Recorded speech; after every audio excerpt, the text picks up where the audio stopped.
অনুষ্ঠানটিতে বিংশ শতাব্দীর সমাজ চিত্রিত হয়েছে, যেখানে বাল্য বিবাহের মতো সামাজিক কুপ্রথার প্রচলন ছিল। চ্যানেল এবং নেটওয়ার্ক এই ধরনের প্রথার অনুমোদন করে না এবং তীব্র নিন্দা করে।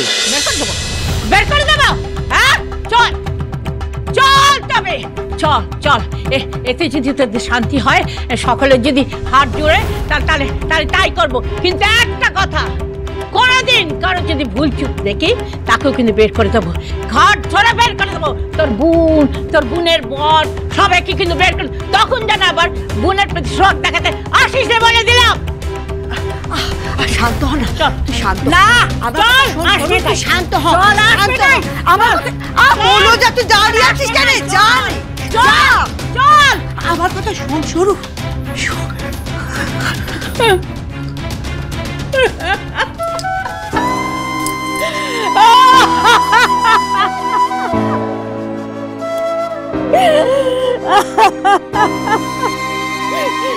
ওইটুকু মেয়ের ওপর এই বুড়ো ধারীদের রাগ কেন বলতো?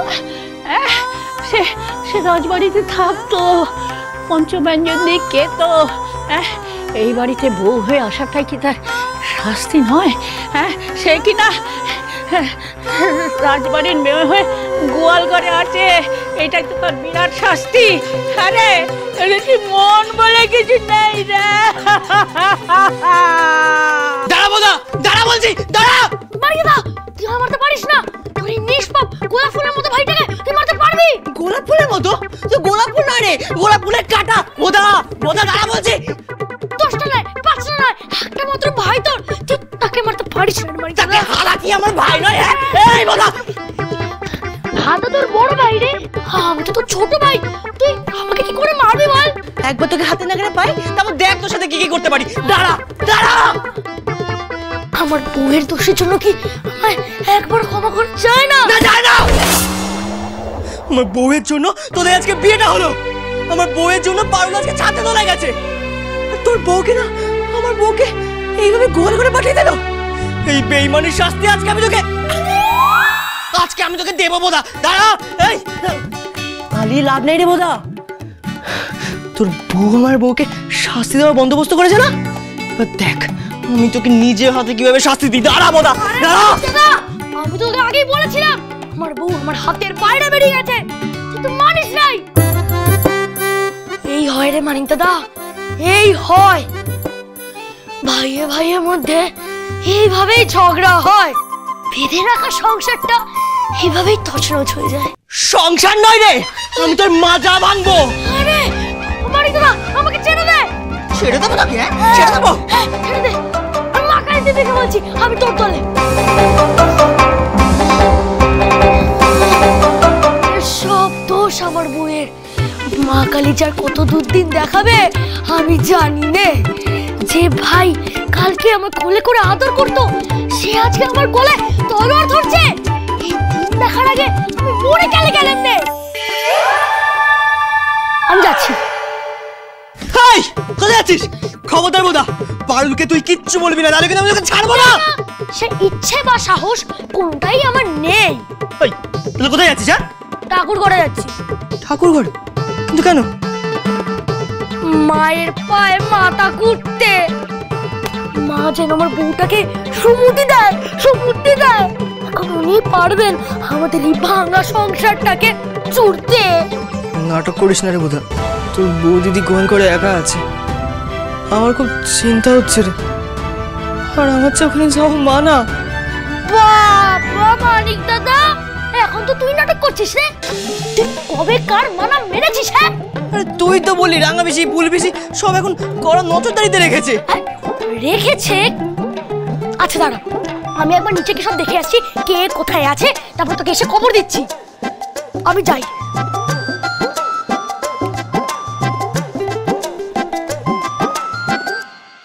মা, মা তুমি দেখো আমার বউয়ের যেন কোনো ক্ষতি না হয়। মা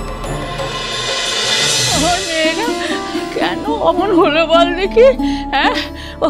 ওইটুকু মেয়ের ওপর এত রাগ কেন? শাস্তি তো তাকে দিয়েছি, আর কত শাস্তি ভোগ করবে বল? শাস্তি দিতে গিয়ে যদি নিজে শাস্তি ভোগ করবি তবে শাস্তি দেওয়া কেন সরু?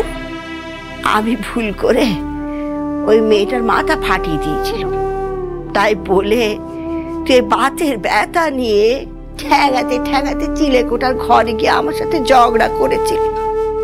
আজ সেই মেয়েকে তুই যখন শাস্তি দিচ্ছিলি তোর বুকটা যে ফেটে যাচ্ছিল সেটাকে আমি বুঝতে পারিনি ভেবেছিস? বলি সরু, শাস্তি দিতে গিয়ে নিজে কষ্ট পেয়ে যদি মরিস তাহলে সে শাস্তি দেওয়ার দরকার কি বাবু? আরে মাধু, শাস্তি তাকে পেতেই হতো। বলি কেন? বাড়ির লোকে কে কি বলবে তার জন্য? না, লোকের জন্য নয়, নিজের জন্যই পেতে হতো। আমি তো এক পা চিতে আর এক পা মাটিতে দিয়ে বসে আছি। চুপ সরু, এ কেমন কথা কইছিস বাবু? সত্যিটা তো মানতেই হবে।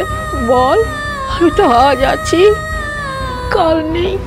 আমি চোখ বুঝলো এই মুখুজ্জে বাড়ি থাকবে, এখানকার নিয়ম কানুন থাকবে, আর আমার মেয়েদের স্বভাবও থাকবে এইরকম। তখন কে বাঁচাবে তাকে? থাকছে ভালোর সাথে সাথে সংসারের মধ্যে নষ্টাও। নাথ বৌমার এখন থেকেই পেয়ে যাও ভালো রে মাধু। পরে ঝড় এলেও চেনা জ্বর আসবে, ও চেনানো। আগুনের তাতে পুড়ে কাঁচা নোয়া ইস্পাত হয় মাধু। আমি চাই আমার নাথ বৌমা হোক তার স্বামী রাতের সেই ইস্পাতের তলোয়ার।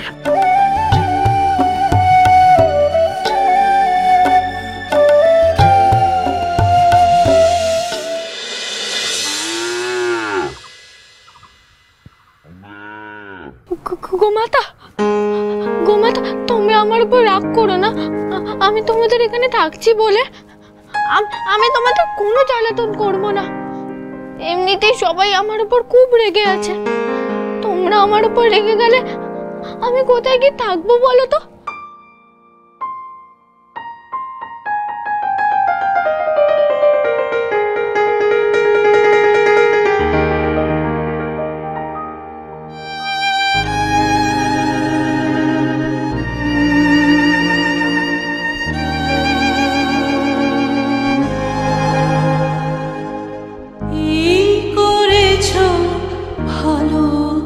নিঠুর হে, নিঠুর হে,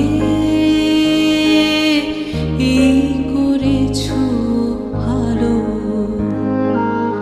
এমনি করে হৃদয়ে মন তীব্র দহনে জালো। নিঠুর হে, নিঠুর হে, এই করেছো ভালো,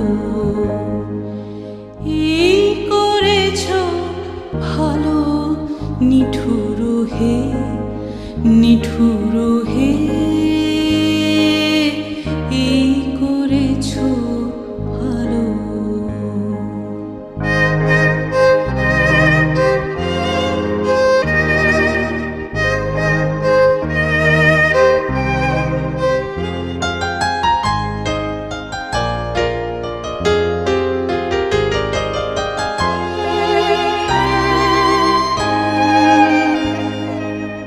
আমারে ধূপ না পোড়ালে গন্ধ কিছুই নাহি ঢালে, আমারে দীপ না জ্বালালে দেয় না কিছুই আলো।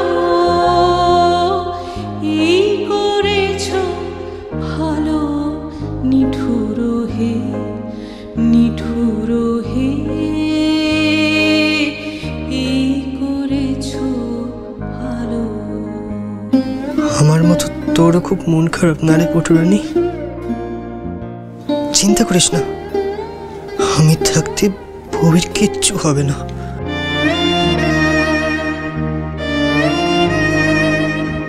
আজ তো সই নেই, তোর সই থাকলে এতক্ষণে থেকে ঘুম পাড়িয়ে দিত পুটুরানি। আজকে না হয় তুই তোর সইয়ের জায়গাতেই ঘুমো।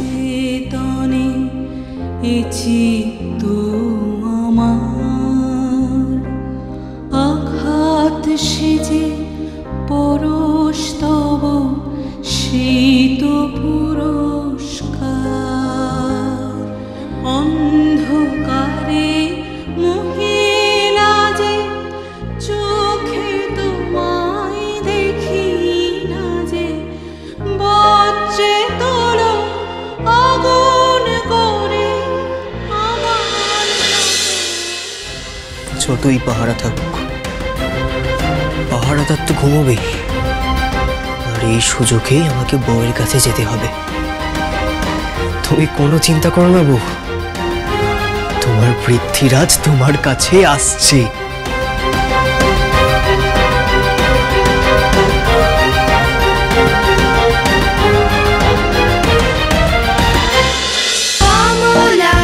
শ্রীমান পৃথ্বীরাজ চলো চলো চলো চলো চলো পাল্টাই।